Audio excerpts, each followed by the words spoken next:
Have you ever been chosen for something you never wanted? Have you ever stood between life and death, knowing your silence could destroy everything, yet your voice could cost you your life? My name is Esther, Queen of Persia, but before that, I was Hadassah, a Jewish orphan, hidden among exiles. I never asked for a crown. I never sought a throne. But sometimes, destiny doesn't ask for permission. I was born in a land not my own, raised by my cousin Mordecai, a man of faith in a city of idols. We lived among those who didn't know our God. We kept the Sabbath quietly. We whispered the stories of Abraham and Moses under our breath. But I often wondered, did God still see us here? We were exiles, forgotten, powerless, voiceless. When my parents died, Mordecai took me in. He said, "Hadassah, your name means myrtle tree, a symbol of peace. Remember that wherever you are, the Lord has not forgotten you." I held those words close. I didn't know then how much I'd need them. Welcome to Testament Unspoken, where we bring biblical stories to life through the eyes of those who lived them. Each episode offers a raw, first-person perspective on some of the most powerful figures in Scripture, told with emotion, honesty, and depth. Please subscribe for more stories like this. My name is Esther. Some call me Queen Esther, the woman who saved her people. But before the crown, before the palace, before anyone ever bowed to me, I was simply a girl, ordinary, unknown, and uncertain of my future. I grew up far from Jerusalem, in the land of Persia. My people were exiles, strangers in a foreign land. My parents died when I was very young, and my cousin Mordecai took me in. He raised me with love and wisdom, taught me about the God of our ancestors, and reminded me that even in a strange land, we were never forgotten by heaven. We lived quietly, we prayed, we worked, and we tried not to draw attention to ourselves. I never imagined my life would touch the king's palace, much less that I would live there. But God has a way of turning ordinary lives into stories no one sees coming. One morning, everything changed. The king, Ahasuerus, had banished his queen, Vashti, and now a decree went out. Young women from across the empire were to be brought to the palace to find a new queen. A search began across the empire for a new queen. Every province, every region. Young women were gathered and brought to the palace for the king to choose from. I tried to hide, but Mordecai said softly, "Go, my daughter. Trust that there is purpose even here." So I went. Mordecai told me not to reveal my people or my name, but I was taken, one among many, dressed in silk I didn't earn, walking halls I didn't belong in. The palace was a world of gold and secrets, but even there, I felt unseen. I wasn't noble or loud or striking. I only prayed quietly that God would give me favor, not for power, but for protection. The palace was unlike anything I'd ever seen. Marble floors, gold lamps, and servants moving like whispers. The air smelled of sweet myrrh and spices. Each girl was given a year of beauty treatments and fine garments. But beauty alone couldn't quiet my heart. At night, I would look out from the palace window and pray, "God, if I must be here, let your favor be with me." When it was my turn to see the king, I took nothing extra, only what the eunuch Haggai suggested. I walked in trembling, unsure of what to expect. But when the king's eyes met mine, something shifted. He didn't just see my face, he saw my peace, my restraint. And just like that, I was crowned Queen of Persia. I was chosen. Out of all the women, the king placed the crown on my head. I remember the weight of it, heavy with jewels, heavier with purpose. A crown was placed on my head, and the crowds shouted, but deep inside I whispered, Lord, why me? Because even with all the beauty around me, I felt the weight of something unseen. Life in the palace was full of rules and secrets, yet Mordecai still watched over me from outside the gates. He never forgot me, and I never forgot who I was. Days turned into months. I smiled when I was expected to smile. I spoke when spoken to. But inside, I wrestled with questions. Why me? Was this God's doing? Or was I simply caught in the web of politics and pride?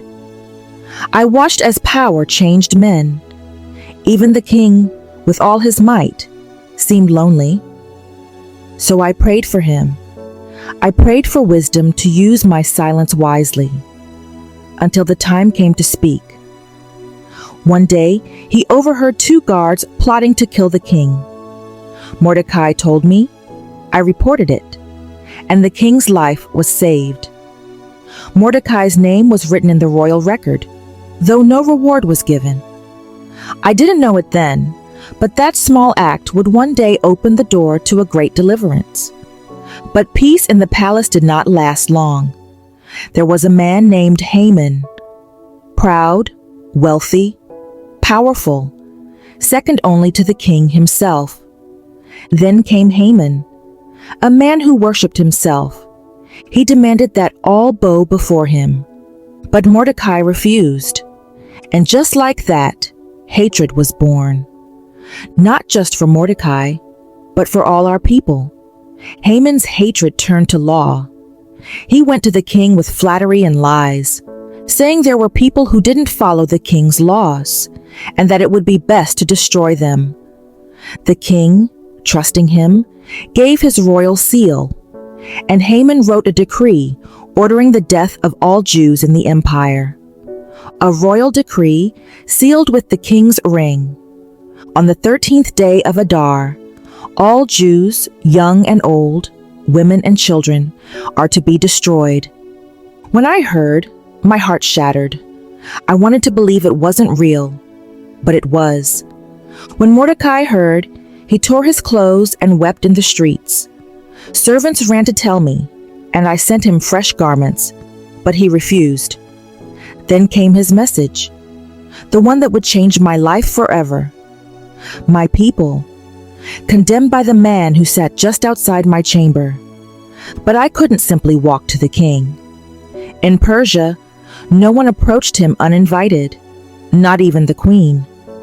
To do so was to risk death, unless he extended his golden scepter. When Mordecai sent word, his message pierced me. Do not think that because you are in the king's house, you alone will escape. And who knows whether you have come to the kingdom for such a time as this. Esther 4:13-14. I felt the weight of every heartbeat. Could this be why I was chosen? Could the crown be more than decoration? Could it be destiny? Those words became a fire inside me. I had been silent too long. Faith is not the absence of fear. It's the decision to stand even while trembling. So I sent a message back. Go, gather all the Jews of Susa. Fast for me, 3 days and 3 nights. I will go to the king, and if I perish, I perish. That night, I didn't sleep. The palace fell silent during those days of fasting. No laughter, no perfume, no song.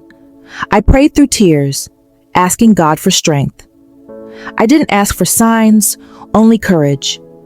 The courage to step forward. I could feel death breathing down my neck. But I also felt something greater. Purpose. Every step was a prayer without words. I remembered the stories of my ancestors.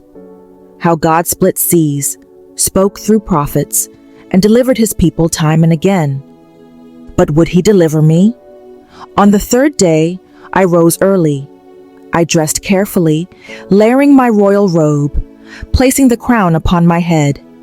As I walked through the marble, Corridor, every sound echoed like thunder in my chest.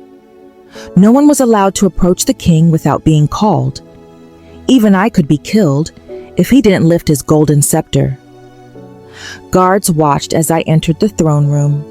I could feel their eyes, the hush that followed my footsteps. When I entered the throne room, all eyes turned. The king's gaze froze on me.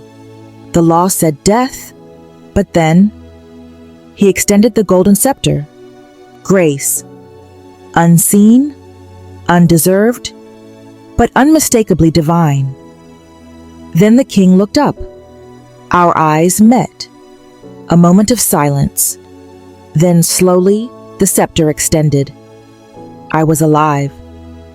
He smiled. What is it, Queen Esther? What is your request? Even up to half the kingdom, it shall be granted. But wisdom whispered in my heart, not yet. So I invited the king and Haman to a banquet. At the banquet, I served them with my own hands. The king asked again, "What is your request, Esther?" I smiled gently and said, "Come again tomorrow for another banquet, and I will tell you." I invited them both to a feast, then another. Patience was my ally. Timing was my weapon. Haman left that day full of pride. He boasted to his friends and wife about being the only guest invited to dine with the king and queen. But his joy vanished when he saw Mordecai still refusing to bow. His pride burned hotter than fire. That night, his wife suggested, "Build a gallows, 50 cubits high. In the morning, ask the king to hang Mordecai on it." So he did. But that same night, the king could not sleep. He called for the royal records to be read. As the servant read aloud, the story of Mordecai's loyalty was heard again, how he saved the king's life. The king asked, "What honor was given to this man?" They said, "Nothing." Just then, Haman entered, planning to ask for Mordecai's death. The king asked him, "What should be done for the man the king delights to honor?" Thinking the king meant him, Haman said proudly, "Let him wear the king's robe, ride the king's horse, and be led through the city, proclaimed as the man honored by the king." The king smiled. "Excellent. Go at once and do all that for Mordecai the Jew." Haman's heart must have sunk into his shoes. That day, he led Mordecai through the streets, shouting the very words meant for himself. That evening, the second banquet began. The air was tense. The king asked again, "Queen Esther, what is your petition? Whatever you ask, even half the kingdom will be given." This time I could not hold back. My voice trembled as I spoke. "If I have found favor in your eyes, O king, let my life be spared, and the lives of my people, for we have been sold to be destroyed, killed, and annihilated." The king's face changed. Who would dare do such a thing? I turned toward Haman. The enemy and foe is this wicked Haman. Haman froze.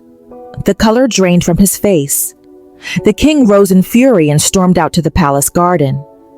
When he returned, he found Haman falling onto my couch, begging for his life. The king shouted, "Will he even assault the queen in my own house?"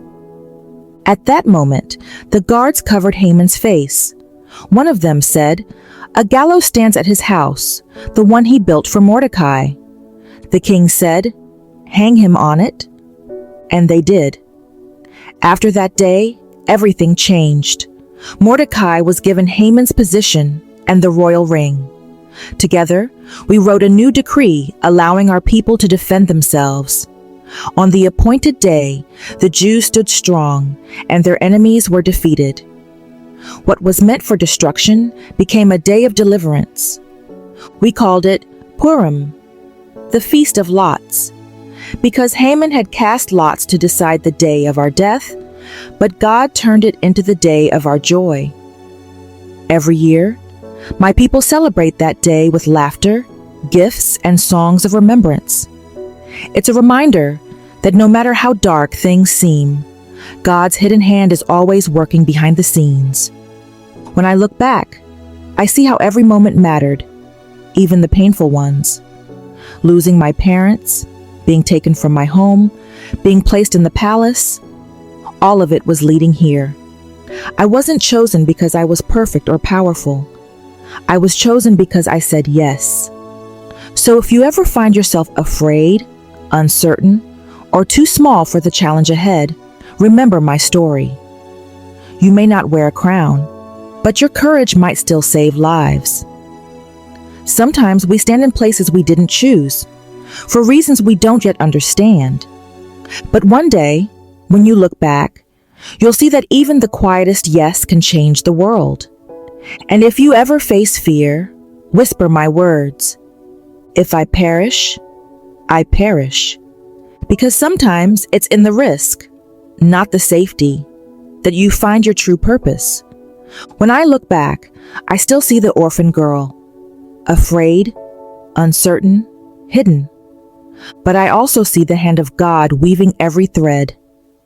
You may not wear a crown or live in a palace, but you too were born for such a time as this. Even in silence, even in exile, His plan is still unfolding. I was an orphan. Now I am a queen. I was silent. Now my story speaks. And I have learned this truth. When God calls you to stand, you don't stand alone. My name is Esther, and this is my story. If you found meaning in these stories, don't forget to share them with others and subscribe to the channel. Your support is highly appreciated. Thank you. Hit the notification button